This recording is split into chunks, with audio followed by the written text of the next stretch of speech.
तो दोस्तों कैसे हो सब। आज हम आए हैं मेला में। একটু অন্যরকমভাবে শুরু করলাম। তো তোমরা সবাই জানো খড়গপুরে মাতা পুজো বসেছে, আর আমি এখানে প্রথম এলাম। দেখো জাস্ট মানে কি অসাধারণভাবে সাজিয়েছে, সত্যি বলছি। অনেকদিন ধরেই তোমার দাদাকে বলছিলাম চলো না, কোথায় পুজো বসেছে একটু নিয়ে যাবে, আমি কখনো যাইনি।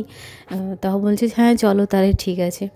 আর বেরিয়েছিলাম দুজনে। বিশ্বাস করো মেলায় কি ঢুকবো, এত গরম লাগছে মেলায় ঢুকে, মানে মেলাটা যা সেরমভাবে সাজিয়েছে দেখো। আর